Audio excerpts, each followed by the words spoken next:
السلام علیکم ناظرین۔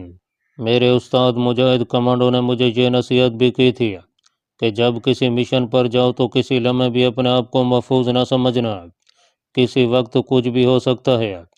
چنانچہ میں نے جلدی سے اپنا کام شروع کر دیا۔ کمرے میں دیواروں پر اس قسم کے میٹر اور گیج وغیرہ لگے تھے جیسے بڑے بجلی گھروں میں ہوتے ہیں۔ نیچے پینل بنے ہوئے تھے، تھوڑے تھوڑے فاصلے پر پینل پر کمپیوٹر پڑے ہوئے تھے۔ کمرہ پوری طرح روشن تھا۔ جیسے میں نے ٹائی پن اتار لیا اور اس کے سیاہ نگینے والے خفیہ کیمرے کا پیج دبا دیا۔ ٹائی پن میرے ہاتھ میں تھا اور میں اسے آہستہ آہستہ ایک طرف سے دوسری طرف لے جا رہا تھا جیسے فلم اتاری جاتی ہے۔ جب میرے خیال میں سارے کمرے کی ساری تصویریں اتاری جا چکی تھیں تو اس کمرے سے نکل کر دروازہ بند کر کے لاک کیا اور دوسرے کمرے کی طرف بڑھا۔ یہاں خطرہ تھا کہ شاید یہ چابی دوسرے کمرے کے تالے کو نہ لگے، مگر قربان جو اس ٹھنڈی یکساں جان عورت کے، اس نے جھوٹ نہیں بولا تھا۔ چابی دوسرے کمرے کے تالے کو بھی لگ گئی۔ دوسرے کمرے میں بھی پہلے کمرے والے آلات لگے تھے، میں نے ان کی بھی تصویریں بنا لی۔ اس کے بعد تیسرے پھر چوتھے کمرے میں آ گیا، یہاں کی بھی تصویریں اتاری۔ پانچویں کمرے میں آیا تو یہاں کمرے کے وسط میں ایک فائلوں والا گول چبوترا سا بنا ہوا تھا۔ اس کے اوپر بہت بڑی ایسی مشین تھی جس میں گول شیشوں کے اندر لگے ہوئے آلات صاف نظر آ رہے تھے۔ میں نے چبوترے میں جھانک کر دیکھا، یہ چبوترا کوئی 4 فٹ اونچا تھا۔ اس کے اندر دیوار کے ساتھ سرخ رنگ کی اینٹیں لگی ہوئی تھیں۔ خدا جانے یہاں کیا ہوتا تھا۔ میں نے جلدی جلدی وہاں کی ساری چیزوں کی تصویریں اتار لیں۔ اس کے ساتھ ہی میرا کام ختم ہو گیا۔ میں دعا مانگنے لگا کہ خدا کرے خفیہ کیمرے نے اپنا کام دکھا دیا ہو اور ان سارے کمروں یا لیبارٹریوں کی تصویریں اتر گئی ہوں۔ اس کمرے کو بھی میں نے لاک کیا اور راہداری میں چلتا واپس کلوک روم میں آ کر کلوزٹ میں چھپنے کی بجائے وہاں جو لوہے کی کرسی پڑی ہوئی تھی اس پر بیٹھ گیا۔ مجھے اب ساری رات وہاں گزارنی تھی۔ میں نے کلائی کے ساتھ بندھی ہوئی گھڑی پر نگاہ ڈالی۔ ابھی مشکل 5:15 ہی بجے تھے۔ پہلے میں نے سوچا کہ یہاں فرش پر لیٹ جاؤں، پھر یہ خیال آیا کہ نہیں، مجھے کسی حالت میں بھی غافل نہیں ہونا چاہیے۔ میں جاگ کر رات گزاروں گا۔ رات گزرتی رہی، میں جاگتا رہا۔ بیٹھا بیٹھا بور ہو جاتا تو اٹھ کر کشادہ اور خالی راہداری میں ٹہلنے لگتا۔ سخت جانی اور اذیتیں سہنے کی مجھے خوب ٹریننگ ملی ہوئی تھی۔ میرے نزدیک رات جاگنا کوئی مشکل کام نہیں تھا۔ میں زمین کے نیچے تھا، اوپر سے کبھی کبھی ڈیوٹی پر متعین گارڈز کی آپس میں ہنسی مذاق کی آوازیں آ جاتی ہیں۔ اس کے بعد پھر خاموشی ہو جاتی ہے۔ خفیہ کیمرے والا ٹائی پن میں نے ٹائی پر نہیں لگایا تھا، بلکہ اسے رومال میں لپیٹ کر پتلون کی جیب میں رکھ لیا تھا۔ میں نے قمیض کے اوپر سفید کوٹ پہن رکھا تھا۔ رات گزرتی چلی جا رہی تھی۔ میں نے گھڑی پر نگاہ ڈالی، رات کے 10 بجنے والے تھے۔ میں کلوک روم میں آ کر کرسی پر پاؤں پھیلا کر بیٹھ گیا۔ مجھے تھوڑی دیر بعد نیند آنے لگی۔ میں جلدی سے اٹھ کر بیٹھ گیا۔ میں سونا نہیں چاہتا تھا، میں غافل نہیں ہو جانا چاہتا تھا، کیونکہ میں کمانڈو مشن کی پولیس رات پر چل رہا تھا۔ مجھے بے حد محتاط رہنے کی ضرورت تھی۔ جانے مجھے غنودگی کیوں آنے لگی تھی، حالانکہ نیند کے معاملے میں بہت سخت جان تھا۔ میں اٹھ کر راہداری میں ٹہلنے لگا۔ اس راہداری کا فرش اور دیواریں پختہ سیمٹ کی تھیں۔ راہداری کوئی 10-15 فٹ چوڑی تھی اور دیواریں 15-20 فٹ اونچی تھیں۔ چھت محراب دار تھی اور تھوڑے تھوڑے فاصلے پر چھت میں ڈھکے ہوئے بلب جل رہے تھے۔ اس طرح کافی روشنی تھی۔ میں نے سوچا کہ معلوم کرنا چاہیے یہاں پانی کے نکاس کا کیا انتظام ہے، کیونکہ یہ جگہ سطح زمین سے کافی نیچے تھی۔ ظاہر ہے کسی جگہ پر گندے پانی کے باہر نکالنے کے واسطے پمپ وغیرہ لگائے گئے ہوں گے۔ میں چلتے چلتے راہداری کے آخری کنارے پر پہنچ گیا۔ یہ جگہ سٹور روم سے 10-12 قدم آگے تھی۔ یہاں مجھے ایسی آواز سنائی دینے لگی جیسے کوئی جنریٹر چل رہا ہو۔ وہاں کوئی جنریٹر نظر نہیں آ رہا تھا، آواز بھی دبی دبی سی تھی۔ میں نے سامنے والی راہداری کی دیوار کو ہاتھ لگایا، اس میں ہلکی ہلکی لرزش تھی۔ میں نے اس کے ساتھ کان لگایا، آواز دیوار کی دوسری طرف سے آ رہی تھی۔ دیوار میں بظاہر کوئی دروازہ نظر نہیں آ رہا تھا، شاید جنریٹر دوسری طرف زمین کے اندر لگا ہوا تھا اور اس جنریٹر کی طاقت سے تہہ خانے کے پانی کا نکاس اوپر کسی صحرائی نالے میں ہوتا ہوگا۔ यहाँ रोशनी कम थी और हल्का हल्का अंधेरा था। मैं वापस होने लगा तो मुझे दीवार की एक जानिब एक छोटा सा गोल हैंडल नज़र पड़ा। मैंने करीब जाकर देखा, ये लोहे का चरखी नुमा हैंडल था। मैंने सोचा कि देखना चाहिए ये हैंडल क्या काम करता है। मैं यूं ही हैंडल को बाएं जानिब घुमाने लगा। 3-4 चक्कर खाने के बाद हैंडल रुक गया, साथ ही कटक की आवाज़ आई। मैंने चरखी को ज़रा सा अपनी तरफ खींचा तो दीवार में छोटा सा दरवाज़ा खुल गया। साथ ही दूसरी तरफ से बिजली के जनरेटरों के चलने की तेज आवाज़ें आने लगीं। मैंने आगे गर्दन निकाल कर देखा, आगे 3-4 सीढ़ियाँ नीचे जाती थीं। नीचे एक कुआं था। कुएं की दीवार पर एक बल्ब रोशन था। नीचे जनरेटर लगे थे जो चल रहे थे। मैंने ऊपर निगाह डाली। दीवार के साथ लगी हुई लोहे की एक सीढ़ी ऊपर कुएं के दिहाने तक चली गई थी। ऊपर शायद खुला आसमान था। मुझे कोई तारा तो नजर न आया, मगर ऊपर से ताज़ा हवा ज़रूर आ रही थी। मैंने दरवाज़ा बंद कर दिया और चरखी को उसी तरह वापस घुमाकर लॉक कर दिया। इन लोगों ने यहाँ हवा, पानी और फिज़ा को ठंडा या गर्म रखने का पूरा पूरा इंतज़ाम कर रखा था। जाहिर है ये भारतीय हुकूमत का बड़ा अहम साइंसी बल्कि एटमी रिसर्च सेंटर था। इसे दूसरे ममालिक के सफारत खानों से भी बेहद खुफिया रखा गया था, ताकि किसी मुल्क को ये मालूम न हो सके कि भारत ने एटम और प्लूटोनियम बम बनाने की कोशिशें शुरू कर रखी हैं। मेरा ख्याल है ये राज सिर्फ इसराइल की हुकूमत को ही मालूम था। और एक खुफिया खबर ये भी थी कि दर पर्दा इसराइल और भारत में दिफाई मुआहदा भी हो चुका था। मैं वापस क्लॉक रूम में आकर बैठ गया, सोचने लगा कि मुझे इसी इतवार को खुफिया कैमरे की फ़िल्म लेकर दिल्ली प्रोफेसर जमशेद के पास पहुंचना होगा।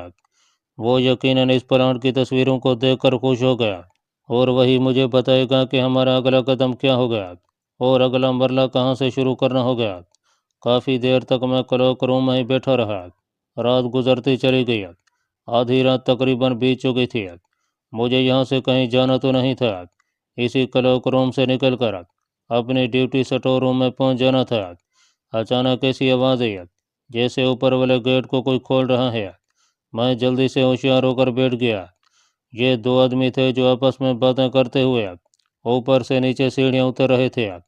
मैं छलांग लगाकर उठा और क्लोजेट के अंदर सफ़ेद कोटों वाले हैंगरों के पीछे छुप कर बैठ गया। या खुदा खैर, ये कम बखत इस वक्त नीचे क्या करने आए हैं। इनकी आवाज़ों से मैंने इन्हें पहचान लिया। ये 5 गार्ड्स में से 2 गार्ड्स थे। नीचे राहदारी में आकर एक क्लॉक रूम के बाहर सीढ़ियों के पास रुक गया। उसने अपने साथी से कहा, जा बे बंसी, तू जाकर चेकिंग करा, मैं यहीं खड़ा हूँ। दूसरे ने राहदारी में आगे की तरफ चलते हुए कहा, तू बड़ा काम चोर हो गया है, सरदार जी को तेरी रिपोर्ट करनी पड़ेगी।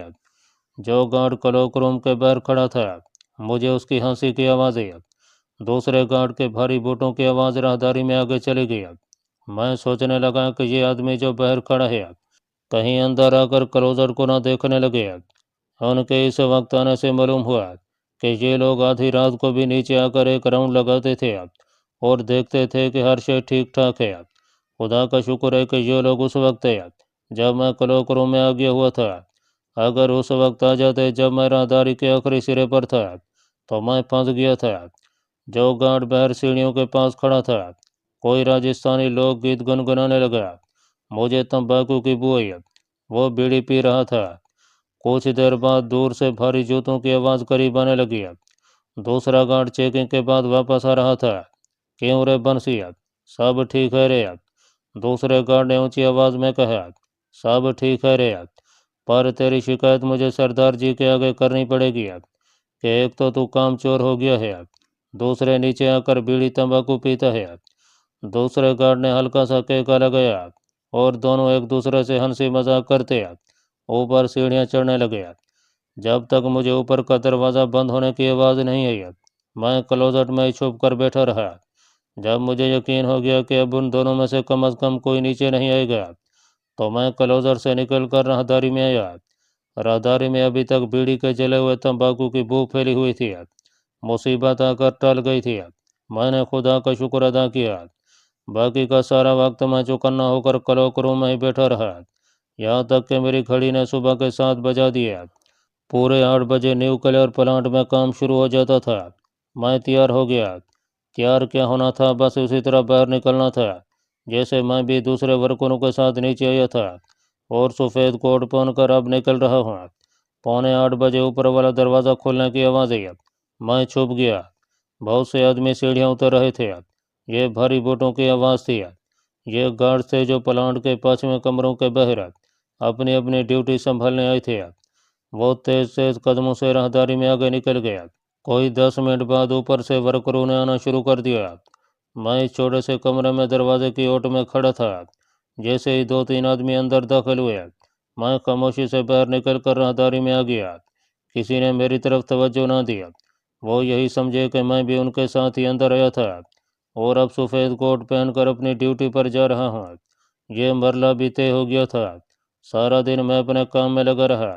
एक बार मैं साइंसदान औरत निर्मला देवी के कमरे के आगे से गुजरा तो इत्तेफाक से एक साइंसदान उस वक्त कमरे से बाहर निकल रहा था। कमरा जरा सा खुला हुआ था। मैंने निर्मला देवी को देखा।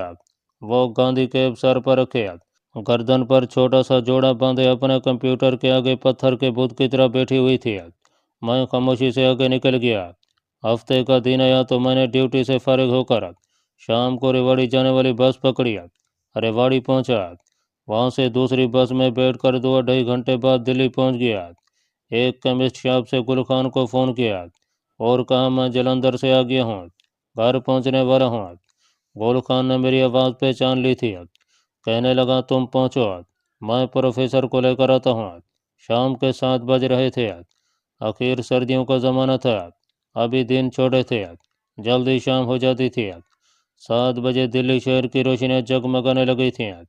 मैं टैक्सी लेकर निज़ामुद्दीन औलिया के मज़ार से ज़रा आगे जाकर उतर गया। यहाँ से कच्चे रास्ते पर पड़ गया। मुगल शहजादे की कब्र की 4 दीवारी के करीब से होता हुआ गुल खान के खाली और शिकस्ता मकान पर आ गया। आधे घंटे बाद गुल खान और प्रोफेसर जमशेद भी आ गया। मैंने खुफिया कैमरे वाला टाई पेन प्रोफेसर के हवाले करते हुए कहा, प्रोफेसर, मैंने इसका बटन दबाकर एटमी सेंटर के 5 कमरों में चारों तरफ बड़े इत्मीनान से घुमाया फिराया। अब खुदा करे कि वहाँ की तस्वीरें आ गई हों। प्रोफेसर ने टाई पेन लेकर जेब में रखते हुए मुस्कुरा कर कहा, तुमको अभी इस कैमरे की ताकत का अंदाज़ा नहीं हुआ। मैंने इन्हें अपने वारदात पूरी तफसील के साथ सुनाई। गोल खान और प्रोफेसर बड़े गौर से सुनते रहे। जब मैं पूरे वाक़या सुना चुका तो प्रोफेसर जमशेद ऐनक के शीशे साफ करते हुए कहने लगा, तस्वीरें देखने के बाद ही मैं तुम्हें बता सकूंगा कि कौन सी लिबर्टी में ज़्यादा हसास हालात लगे हैं।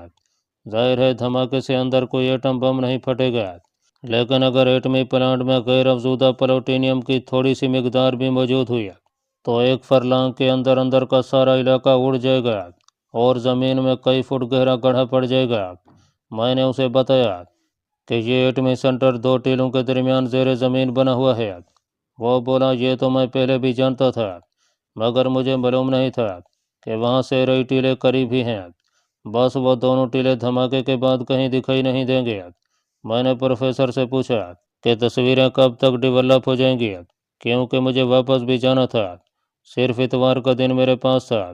प्रोफेसर ने कहा, सुबह मैं तस्वीरें डेवलप करके ले आऊँगा। कल मुझे भी दफ्तर से छुट्टी है। रात के 11 बजे मेरे दोनों मुहिब्बे वतन और सच्चे दिल से इस्लाम और पाकिस्तान से मोहब्बत करने वाले साथी चले गए। मैं सिखों वाले हुलिये में ही था। मकान में आते ही मैंने पगड़ी उतार कर दीवार के कील से लटका दिया और बाल खोल दिया। बड़ा सुकून मुयसर आया। दाढ़ी भी खोल दिया। मालूम हुआ कि मैं फिर से तरोताज़ा हो गया हूँ। मैंने अपने कृपान भी दीवार के साथ लटका दी थी। गौसल खाने में जाकर अच्छी तरह नहाया, बालों में कंघी फेरी, रात को सोने वाला कुर्ता पजामा पहना, ऊपर गर्म चादर ले लिया जो गुल खान ने खास तौर पर वहाँ मेरे लिए रखी हुई थी। खिड़की खुली थी। सर्दी का जोर टूट चुका था। रात गुलाबी ठंडक वाली थी। मैंने हल्का कंबल ऊपर कर लिया और सोचने लगा कि एटमी सेंटर की तस्वीरें ज़रूर सही उतरी होंगी। इसके बाद मुझे एटमी सेंटर में चिंगम बम प्लांट करने थे। इस सिलसिले में प्रोफेसर जमशेद ने मुझे गाइड करना था। बम एटमी सेंटर के 5 कमरों में से किस कमरे में लगाने हैं। बम लगाने के लिए मैंने अपने जहन में हफ्ते की रात मुंतखब कर ली थी। मैं चाहता था कि बम उस वक्त ब्लास्ट हुआ जब वहाँ कोई वर्कर मौजूद न हो, क्योंकि हमें इस एटॉमिक एनर्जी सेंटर में काम करने वाले वर्कर से कोई दुश्मनी नहीं थी। मैं उन्हें नाहक हलाक नहीं करना चाहता था।